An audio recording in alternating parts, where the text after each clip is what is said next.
बोलो जयकारा बोल मेरे श्री गुरु महाराज की जय।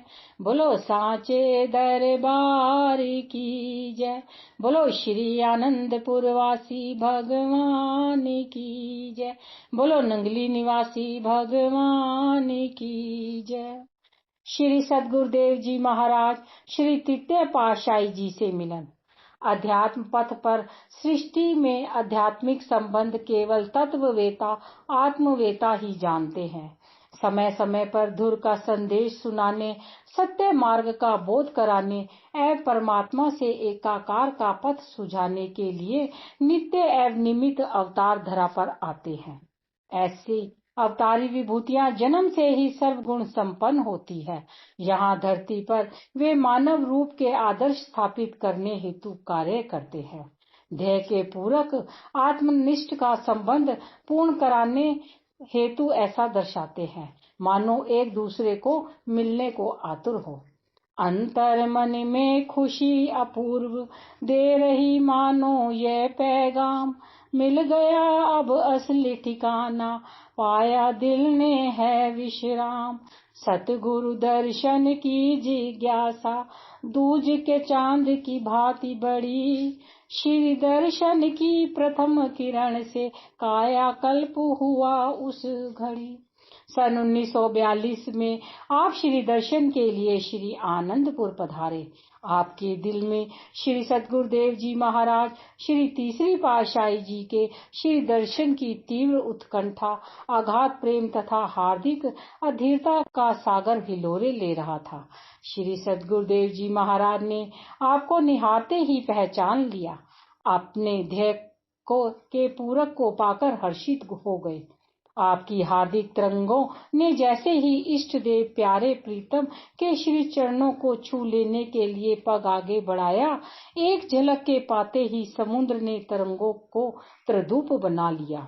श्री सद्गुरुदेव जी महाराज ने आपको अपने सम्मुख बिठाकर सुरत शब्द योग अर्थात अजपा जाप, सह समाधि व अनहद ध्वनि की युक्तियां बताई। आप दिव्य अलौकिक आभा को निहारते ही श्री सद्गुरुदेव जी के ध्यान में लीन हो गए।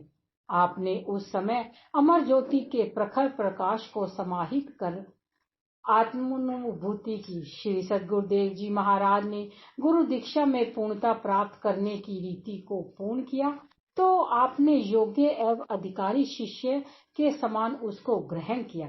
उनकी प्रसन्नता का ठिकाना ना था। दोहा। दरिया सतगुरु कृपा करी, शब्द लगाया एक, लागत ही चेतन भया, नितर खुला अनेक। दरिया बान गुरुदेव का, कोई झेल सुर सधी, लागत ही व्यापे सही, रोम रोम में पी। अर्थात श्री सद्गुरुदेव जी महाराज ने कृपा दृष्टि कर शब्द की चोट लगाई तो एकदम ही रोम रोम में चैतन्य स्वरूप के दर्शन हो गए और दिव्य दृष्टि खुल गई। परंतु ऐसा तभी होता है जब शिष्य भी पूर्ण हो, उनकी कृपा दृष्टि को समाहित कर उसमें एकाकार होने की शक्ति हो। ऐसी शक्ति और कृपा के अधिकारी पूर्ण पुरुष ही होते हैं, जो केवल आदर्श स्थापित करने के लिए नियम पालन करना आवश्यक समझते हैं। वे स्वयं में पूर्ण होते हैं। आप भी उसी आदर्श को स्थापित कर रहे थे। श्री सद्गुरुदेव जी महाराज को प्राप्त कर आपने अपूर्व आनंद अनुभव किया। श्री सद्गुरुदेव जी महाराज श्री तृतीय पातशाही जी ने आपके इस रहस्य को दर्शाने एवं भविष्यवाणी की सत्यता का बोध कराने के लिए उसी दिन महात्मा योगात्मानंद जी से कहा, महात्मा जी, समुद्र में से हीरे रतन निकालकर जब किसी जोरी के हाथ पहुंचते हैं तो वह उसकी कीमत रुपयों में आंक देता है, लेकिन दुनिया में जो रूहानी हीरे लाल हैं, उनकी कीमत व परख कौन कर सकता है। महात्मा जी ने उत्तर दिया, श्री गुरु महाराज जी, दुनिया में जो परमार्थ भक्ति ज्ञान वैराग्य से पूर्ण अपने इष्ट देव की भक्ति में लगे हुए हैं, वही हीरे लाल हैं। उनमें से किसके अंदर पूर्णता है, इसकी परख व मूल्यांकन आप सतपुरुष श्री गुरु महाराज जी ही कर सकते हैं। श्री सद्गुरुदेव जी महाराज ने फरमाया, महात्मा जी, हमने भी आज एक अनमोलक लाल पाया है। रूहानी लासीन तेजोमय आभा मुखमंडल पर उमंग रही थी। पुनः फरमाया, महात्मा जी, भक्त राम प्रकाश को आज हमने गुरु दीक्षा से ही पूर्ण नहीं किया, अपितु उन्हें अपना घर ही दर्शा दिया है। महात्मा जी ने दंडवत प्रणाम कर कहा, स्वामी जी, महापुरुषों के अगम रहस्य हमारी समझ से बाहर है। सत्पुरुषों की लीला सत्पुरुष ही जाने। आप श्री दर्शन कर कृत कृत्य हो गए। अब आप पहले से भी अधिक गुरु भक्ति पर उत्तरोत्तर बढ़ते जाने में दृढ़ संकल्प बन गए। रायपुर कला में वापस लौटे तो अत्यधिक समय गधोवाल आश्रम में बिताने लगे। वर्ष में एक बार पुनः 2 बार श्री आनंदपुर जाते, वहां दिलो जान से सेवा में जुट जाते। श्री दर्शन का अमृत पिए हुए न अघाते। आप बार बार श्री चरणों में विनय करते कि पूर्ण शरणागति की कृपा करें। आंखें मूंद श्री गुरु महाराज जी ध्यान विभोर हो फरमाते कि आपका घर आपका है, अभी कुछ समय आते जाते रहो। इसमें क्या रहस्य था, वे अपने शिष्य की पूर्णता दिखाना चाहते थे, वे ही जाने। नित्य निमित्त संत रूप में दर्शन साकार कराते हैं, लीला अपरंपार है इनकी, निज भक्तों को सरसाते हैं। दिल से दिल का जुड़ा है नाता, हर युग में ही दर्शाते हैं। भगवान भक्त के वश में है, प्रेम में बंध चले आते हैं। धन्य है प्रेमी भगत प्रभु के, प्रभु को सदा रिझाते हैं। प्रभु की दिव्य लीलाओं का हृदय मंदिर में बसाते हैं। पिताजी का आदेश पालन। सन 1945 में आपके पिताजी ने कहा कि हम तीर्थ यात्रा करना चाहते हैं, आप हमारे साथ चलें। आपने पिताजी की आज्ञा शिरोधार्य की और उनके साथ चल दिए। पहला पड़ाव काशी में था। काशी में अधिकतर मंदिर शिवजी के हैं। काशी विश्वनाथ मंदिर अत्यधिक विख्यात पूजा स्थल है। आपके पिताजी के साथ प्रातः जाते और गुरु शब्द के ध्यान में लीन हो जाते। मंदिर में पूजा अर्चना जैसे भी पिताजी कहे कर लेते, परंतु रोम रोम में श्री सद्गुरुदेव जी महाराज के दर्शन बस चुके थे। आप सब में उसी छवि को निहारते। काशी में रहने वाला और भगवान शिव पर पूर्ण आस्था रखने वाला एक भक्त था। वह प्रातः नित्य नियम से मंदिर में शिवलिंग पर जल चढ़ाने आता था। आपको वहां समीप बैठे देखकर उसकी आत्मा प्रफुल्लित होती और ध्यान आपकी ओर खिंच जाता। रात्रि समय उसके मन में ख्याल आया कि सद ग्रंथ एवं संतों की वाणियों में प्राय पढ़ा सुना जाता है कि गुरु ब्रह्मा गुरु विष्णु गुरु देवो महेश्वरा, गुरु साक्षात पर ब्रह्म तस्मै श्री गुरुवे नमः। अर्थात गुरु ही ब्रह्मा है, गुरु ही विष्णु है, गुरु शिवजी है, गुरु साक्षात परमात्मा का स्वरूप है। गुरु के बिना मनुष्य अधूरा है। जब कोई भी देव गुरु रूप है, वे भी परमात्मा के रूप हैं, तो फिर गुरु की आवश्यकता क्यों है? आज तक मैंने ना पढ़ा है ना सुना है कि गुरु संत भी कभी शिव बनते हैं या उस रूप को धारण करते हैं। इन्हीं विचारों में उसे नींद आ गई। कहते हैं कि जब पूर्व पुण्य जागृत होते हैं तो संतों से मिलाप होता है और सद्गुरु की प्राप्ति होती है। वह शिव भक्त नित्य की भांति लोटे में जल लेकर मंदिर में गया। आंखें मूंदकर शिवलिंग पर जल चढ़ाते हुए ओम नमः शिवाय कहने लगा। उसी समय उसने ध्यान में यह देखा कि आप सामने बैठे मुस्कुरा रहे थे और वह शिवलिंग पर ही जल चढ़ा रहा था। उसने पुनः आंखें मूंदी और ओम नमः शिवाय कहते हुए पुनः शिवलिंग पर जल चढ़ाया। उसे ध्यान में वह अलौकिक दृश्य फिर से दृष्टि गोचर होने लगा। उसने आंखें खोली और आप में शिव स्वरूप के दर्शन किए। उस व्यक्ति ने आपके चरण पकड़ लिए और आपको अपने घर में भोजन करने की विनय की। आप उसके घर गए। उसने विनय की कि क्या आप इस वेश अभी घर का पहनावा था में गुरु हैं या गुरु बनेंगे? आपने उत्तर दिया, आपकी हार्दिक सच्ची भावना, श्रद्धा, विश्वास एवं पूर्व पुण्यों से श्री आनंदपुरवासी सदगुरु ने यह संयोग बनाया है। मेरे सदगुरु को जिस रूप में चाहोगे उसी रूप में पाओगे। वह भक्त कहने लगा, महाराज, जो कुछ मैंने स्पष्ट देखा है उसे कैसे भुला सकता हूँ। अब आप मुझे नाम दीक्षा दीजिए। उस समय आस पड़ोस एवं कुछ संबंधी उनके घर में एकत्रित थे। सबके मन में एक भावना उत्पन्न हुई कि इनसे सत्संग कराया जाए और कुछ दिन यहाँ ठहरने का आग्रह किया जाए। उनमें से 2-3 घरों में श्री आनंदपुर से महात्मा जन सत्संग के लिए कभी कभी आते थे। उन्होंने अपना परिचय दिया तो आपने फरमाया, बस काम बना बनाया है। जब महात्मा जी इनके घर आए तो सभी नाम दीक्षा उनसे ले लेना। आज से सबका संबंध श्री आनंदपुर से जुड़ गया है। समय पाकर यह फलेगा फूलेगा। श्री आनंदपुर में आना, श्री सद्गुरुदेव के दर्शन से जीवन कृतार्थ हो जाए। काशी में आप 6 दिन रहे, सबसे निर्लिप्त एवं रहस्यमयी अनोखे ढंग से। दोपहर के समय आप काफी दूर एकांत में चले जाते, जहाँ एक मूर्तिकार संगमरमर से श्री कृष्ण की मूर्ति तराश रहा था। अपने ध्यान में लीन आप कभी नैन मूंद लेते तो कभी खोलकर उस पर दृष्टि डालते।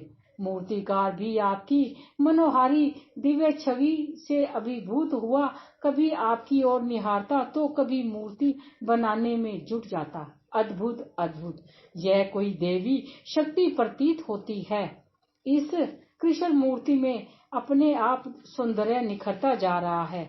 जो काम 2 मास में भी पूर्ण न हो पाता, वह इनसे 3 घंटे की समीपता से पूर्ण हो गया। आप पुनः वहां से उठकर चले जाते। इस प्रकार 2 दिन बीते। तीसरे दिन आपको 1 ही घंटा हुआ था कि पिताजी पीछे से आपको ढूंढते हुए वहां आ पहुंचे और आपको देखकर कहने लगे, अरे तुम्हें दिन दोपहर को भी आराम नहीं, चलो मेरे साथ धर्मशाला में आराम करो। मूर्तिकार मन ही मन मुस्काया, एकदम आपकी ओर निहारते हुए विनय की, महाराज आप थोड़े समय के लिए विराजमान रहे। आपने इस काम को अधूरा छोड़कर मत जाना और ना जा सकते हो। आप मौन रहे। वह पिताजी गुनगुनाते हुए लौट गए। तीसरे दिन जब 3 घंटे के बाद आप वहां से उठने लगे तो मूर्तिकार ने मूर्ति को पूरा कर लिया और झट से आपके चरण पकड़ लिए। दिव्य स्वरूप भगवान, प्रणाम, आश्चर्य आश्चर्य। यह श्री मूर्ति 6 मास से पूरी होने की संभावना थी। आपकी दृष्टि मात्र से यह मूर्ति 3 दिन में ही पूरी हो गई, वह भी अद्वितीय स्वरूप में। अब आप यह रहस्य बतलाएं कि आप श्री कृष्ण अवतार के रूप में धरती पर आए हैं। अपने स्वरूप की लखता तो करवा दी है आपने। आपने सरलता से कहा, सब कुछ पर्दे के पीछे। मूर्तिकार ने कहा, मेरी समझ में कुछ नहीं आया। आपने फरमाया, सृष्टि की पूरी रचना, सकल ब्रह्मांड का रहस्य सब पर्दे के पीछे है, अर्थात गुप्त है। सामने पड़े संगमरमर के पत्थरों के ढेर को देखो, उनकी क्या कीमत है। तुमने इन्हें तराशने की कला सीखी और इन्हें मूल्यवान बनाने में जुटे हो। इसी प्रकार परमात्मा की ओर से प्रत्येक प्राणी को दिया गया है यह विशेष उपहार है। जिस कार्य को जिसने पूर्ण करना है, उसी कला में उसे पारंगत कर दिया है। वह आपकी रहस्यमयी वाणी सुनते ही आत्मविभोर हो गया। वह अपने अंतर मन में आनंद सुख की अनुभूति की। आपने एक ही वाक्य में उपनिषद, पुराण और वेदों का सार बता दिया। आप धर्मशाला में लौटे तो पिताजी ने आपको बनारस चलने को कहा। आप पिताजी की आज्ञा को मानकर साथ चल दिए। वहां पर पिताजी मंदिर में जाते और पुनः मठाधीश के पास बैठकर उनकी दिनचर्या और उपदेश सुनते। आप वहां पर बाहर से ही सैर करते हुए किसी निर्जन स्थान पर बैठकर भजनाभ्यास का आनंद लेते। एक बार आप जैसे ही बाहर से गुजर रहे थे, एक मठाधीश ने आपको बुलाया और कहा, अंदर आइए और अपना घर देखिए, अर्थात यहाँ पर हमारे साथ मठ संभालिए। चूंकि 2-3 दिन से जैसे ही वह आपको बाहर से निकलते देखता, उसका ध्यान आपकी ओर केंद्रित हो जाता और उसे आप में कुछ विशेष दिखाई देता। आपने मठ में प्रवेश करते हुए उससे कहा, अंदर आइए, केवल हमें ही अंदर नहीं आना, आप सब इसी कार्य में लगे हैं। हमारा अपना काम अपने अंदर आत्म दर्शन है, इसी कार्य में संलग्न रहना ही परम कर्तव्य है। वहां पर अंतर्दृष्टि से पारखू एक दिव्य पुरुष ने प्रवेश किया और मठाधीश को संबोधित करते हुए कहा कि आप जिन्हें घर की राह दिखा रहे हो, ये तो संसार को निज घर की राह दिखाने के लिए अवतरित हुए हैं। यह निर्बद्ध हैं, किसी के बंधन में नहीं बंधेंगे। और यह भविष्यवाणी करते हुए वे आलोप हो गए। मठाधीश और पिताजी ने इसका भेद जानना चाहा। आपने कहा, हाँ, श्री आनंदपुर हमारा अपना घर है। श्री सद्गुरुदेव जी महाराज सब कुछ जानते हैं, हम अपना कर्तव्य पालन कर रहे हैं। पिताजी ने कहा, बेटा, तू ही जाने कि किस कर्तव्य को पूरा करना है। हम तो तीर्थ यात्रा में भगवान के गुणगान एवं कथा कीर्तन का आनंद ले रहे हैं। बनारस के पश्चात आप अयोध्या गए। वहां भी सबसे न्यारे बन स्वयं को कहीं भी मंदिरों में प्रकट नहीं किया। आपको सत्संग उपदेश देना या कहीं उपदेशकों के समीप जाना अधिक नहीं सुहाता था। जहाँ कहीं रामायण कथा अथवा सत्संग प्रसंग चल रहे हो, वहाँ कुछ समय बैठ जाते। इस प्रकार कहीं 5 दिन तो कहीं 7 दिन साथ निभाते रहे। एक दिन प्रातः आप सरयू के तट पर सैर कर रहे थे। एक बुजुर्ग ब्राह्मण लाठी के सहारे चलता हुआ आपके पास पहुंचा। चरणों पर मस्तक धरा और विनय की, वह राम जी रूप तो अपना प्रकट कर अंतर मन को हर्षा दिया, परंतु धनुष बाण लक्ष्मण और सीता जी को कहाँ छोड़कर आए? अकेले ही सैर कर रहे हो? आपने फरमाया, ब्राह्मण देव, केवल आपके लिए ही हमें तीर्थ यात्रा पर आना पड़ा है। याद करो, उसके मस्तक पर हाथ रखा। आपकी विनय पर हमने आपसे वादा किया था कि आप कलयुग में दर्शन पाकर निवारण पद प्राप्त करोगे। सो अब घर में जाकर इसकी चर्चा मत करना। भगवान किसी न किसी रूप में हर युग में प्रकट होते हैं। भक्तों व प्रेमियों के साथ उनकी भावनानुरूप लीला करते हैं। वह ब्राह्मण आत्मविभोर हो घर गया और इस दिव्य स्वरूप को हृदय में अंकित कर तीसरे दिन परमधाम सिधार गया, जहाँ योगी ऋषि मुनि पहुँचने के लिए ललायित रहते हैं।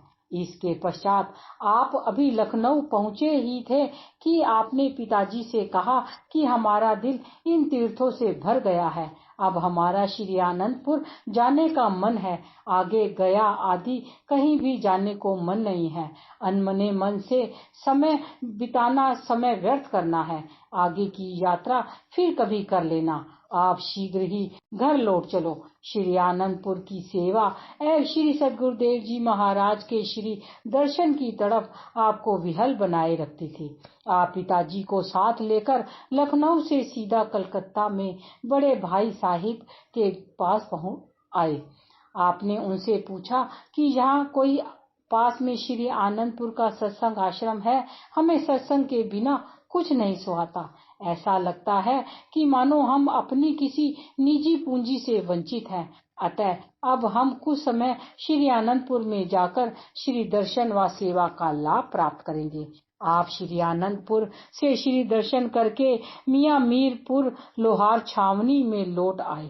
अब आप स्वतंत्र होकर जब दिल चाहता गधोवाल चले जाते। श्री आनंदपुर में अधिक समय श्री सेवा में लगाना आपका नियम बन गया। श्री दर्शन की चाह आपको हर समय दीवाना बनाए रखती थी। शरणागति। सन 1942 में जब आपने गुरु दीक्षा ली तब आप 8वीं कक्षा में पढ़ते थे।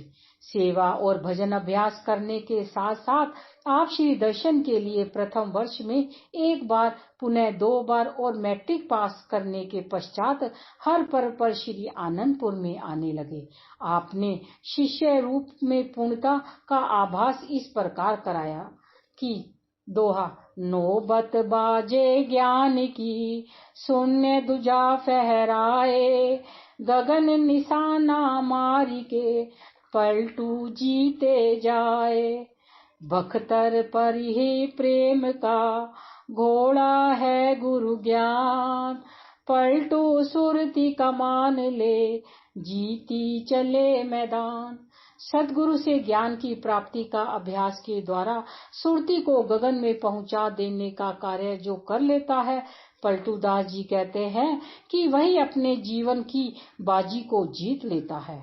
प्रेम का कवच पहनकर गुरु ज्ञान के घोड़े पर सवार होकर जो अपनी सूरत रूपी कमान को सार लेता है, वही शूरवीर ही विजय का डंका बजा सकता है। आप भी इन्हीं सच्चे शूरवीर बनकर आए और दृढ़ संकल्प एवं अभ्यास द्वारा लक्ष्य की प्राप्ति कर ली। आपका दिल दुनिया के कार्य व्यवहार से उपराम रहने लगा। आप जब भी श्री आनंदपुर में आते तो एक पर्व से दूसरे पर्व तक, कभी कभी 2-2 पर्व भी यहाँ सेवा में व्यतीत कर देते। आपको अंदर ही अंदर श्री सद्गुरुदेव जी महाराज का प्रेम अपनी ओर खींचता। आपकी व्याकुलता जब अत्यधिक बढ़ जाती तो आप शीघ्र घर से श्री दर्शन के लिए चल पड़ते। एक बार पर्व समीप था, आपको घर में आए अभी 15 दिन हुए थे कि आपकी व्याकुलता सीमा पार कर गई कि अभी अभी श्री आनंदपुर जाना है। आप किसी को कहना उचित ना समझकर शीघ्रता से बहन के घर गए। वह चूंकि हर समय आपके दिल की भावनाओं को पूरा करने के लिए साथ निभाती थी, आपने उससे कहा कि हमारा दिल श्री दर्शन के लिए विहल हो रहा है। बहन संकोचवश अपने घर वालों से कुछ मांग ना सकती थी, फिर भी उसने कहा, यदि आपका दिल है तो मैं साथ चलती हूँ। बिना किसी अन्य से कहे और बिना सफर खर्च लिए ही आप चल दिए। घर से स्टेशन के मार्ग में बाजार में आपने अपने कान से सोने की बाली उतारकर बेच दी और सफर खर्च पूरा किया। आप उस समय यह दर्शा रहे थे कि जब इंसान के अंदर प्रेम ठाठे मारता है, आकुलता और जिज्ञासा बढ़ जाती है, तो कुदरत भी साथ देती है। कोई ना कोई रास्ता लक्ष्य तक पहुंचने के लिए मिल जाता है। जब आप श्री आनंदपुर पहुंचे तो श्री सद्गुरुदेव जी महाराज कार में विराजमान होकर आपकी इंतजार में मानो राह देख रहे हो। जहां प्रातः काल की सामूहिक विशेष सेवा चल रही थी, वहां पर महात्मा रोशनानंद जी को साथ लेकर बिना श्री भोग लगाए श्री आनंदपुर से बाहर की सड़क पर पहुंचे। आपको वहीं मार्ग में श्री दर्शन प्रवचनों से निहाल कर दिया। महात्मा रोशनानंद जी को कहा, महात्मा जी, इनका दिल अब घर में नहीं लगता, अभी कुछ समय पश्चात ही स्थायी रहेंगे। हमें भी समय का इंतजार करना है और इन्हें भी करना पड़ेगा। घर इनका अपना है, यहीं रहेंगे। आपकी अविरल अश्रुधारा देखकर श्री प्रभु जी ने ढांढस बंधाया। महात्मा जी ने अपनी बुद्धि अनुसार कहा, श्री गुरु महाराज जी सबको अपना बनाते हैं, कोई बने तो सही। वे यह नहीं जानते थे कि श्री सद्गुरुदेव जी महाराज का संकेत किस ओर है। उस समय श्री आनंदपुर में उबड़ खाबड़ लाल मिट्टी के टीले, घनी झाड़ियां युक्त स्थान पर जगह जगह पर सफाई की सेवा चल रही थी। आपको जहां पर सेवा मिलती, जी जान से सेवा में जुटे रहते। श्री सद्गुरुदेव जी महाराज की प्रसन्नता ही आपका जीवन थी। सदा आपको देखकर वे प्रसन्न हो, बस यही चाह थी। श्री सद्गुरुदेव जी महाराज श्री तृतीय पातशाही जी दिन रात सेवा करवाने में संलग्न रहते। श्री आनंदपुर की धरती को आबाद करना एवं संस्कारी गुरुमुखों के दिल को रूहानी धन से माला माल करना यही सर्वोत्तम कार्य था। श्री सद्गुरुदेव जी श्री चतुर पातशाही जी साधु वेश में व अन्य महात्मा जन एवं भक्त जन सब सेवा भक्ति में जुटे हुए यही कहते कि ना जाने हमारे कितने जन्मों की पुकार ने श्री आनंदपुर दरबार की पुण्य भूमि की सेवा का सौभाग्य दिलाया है। पूर्ण सद्गुरु मिले, हृदय आनंद के कमल खिले। श्री गुरु महाराज जी की चुनी हुई संस्कारी रूहों को यहाँ बुला रहे हैं, अपने संग मिला रहे हैं, अर्थात आत्मा का परमात्मा से मिलन हो रहा है। श्री सद्गुरुदेव जी महाराज भी मोजवंश कभी कभी सब गुरुमुखों को फरमाते, लाल रंग की मिट्टी सब लाल ही लाल, त्रेता में एक ही हनुमान था, अब यहाँ सब हनुमान ही हनुमान बन गए। आपकी श्री पंचम पातशाही जी की ओर मुस्कुराते हुए निहारते हुए फरमाते कि राम भी इनके साथ है। उस समय सब गुरुमुख जन श्री सद्गुरुदेव महाराज जी श्री तृतीय पातशाही जी को श्री राम भगवान हमारे साथ हैं यह अनुभव कर खुशी से झूमते। आप श्री आज्ञानुसार श्री आनंदपुर में सेवा करके घर लौट आते। आपने एक बार श्री व्यास पूजा के पर्व पर भक्त दुर्गा दास जी को श्री आनंदपुर जाने की अभिलाषा व्यक्त की। उस समय पंजाब मेल गाड़ी बीना स्टेशन तक आया करती थी। आपने टिकट रिजर्व करवाने की कोशिश की, परंतु रिजर्वेशन नहीं मिली। जहां निश्चय में दृढ़ता हो वहां ये विघ्न बाधाएं कोई महत्व नहीं रखती। आप सामान्य टिकट लेकर स्टेशन पर पहुंचे और देखा कि गाड़ी के चलने का समय हो गया है। आप लगभग दौड़कर ट्रेन में चढ़े।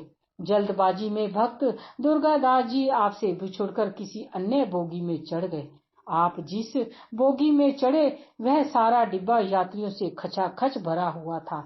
अत्यधिक भीड़ होने के कारण आगे खड़े हुए यात्री आपको चलती ट्रेन से उतारने की चेष्टा करने लगा, लेकिन गाड़ी की रफ्तार चूंकि तेज हो चुकी थी इसीलिए वे ऐसा ना कर पाए। आप उल्टा मुंह करके सीढ़ियों में ही खड़े रहे। उसी डिब्बे में ही पीछे की ओर कुछ मिलिट्री वाले बैठे हुए थे। इधर आपने श्री प्रभु जी को दिल से याद करते हुए विनय की, प्रभु हमारे दिल में आपका दर्शन पाने की तीव्र उत्कंठा है, क्या आप दर्शन नहीं देंगे? जैसे ही आपने महाप्रभु जी को स्मरण किया, आपने अनुभव किया कि उसी क्षण ही श्री तृतीय पातशाही जी महाराज ने आपको पीछे से आकर पकड़ लिया। मिलिट्री अफसर जो खिड़की में से झांककर बाहर की ओर देख रहा था, उसकी दृष्टि आप पर पड़ी। आपके पीछे एक अद्भुत दिव्य प्रकाश को देखकर वह झटपट उठा और सबको एक ओर करते हुए आपको बाजू से पकड़कर अंदर डिब्बे में ले आया और सम्मान सहित अपने पास ही सीट पर बिठा लिया। उसने भक्ति के विषय में जानने की इच्छा प्रकट की। आपने गुरु भक्ति के उच्च उद्देश्य से मनुष्य जन्म को कृतार्थ करने का पथ दर्शाया। इसके साथ ही साथ श्री आनंदपुर की महिमा सुनाई। आपके दिव्य स्वरूप ने उसको ऐसा प्रभावित किया कि उसने श्री चरणों में विनय कर कहा कि यही महापुरुषों की कृपा का प्रभाव है। वे ही आंतरिक ज्ञान बख्श कर हम जैसे अज्ञानी जीवों को सत्मार्ग दर्शाते हैं। किस रूप व किस वेश में आकर अपनी रूहों का कहां और कैसे उद्धार करते हैं यह तो वे स्वयं ही जानते हैं। आपने श्री आनंदपुर पहुंचकर श्री अमृत रस पान कर आत्म पिपासा को बुझाया। बोलो जयकारा बोल मेरे श्री गुरु महाराज की जय।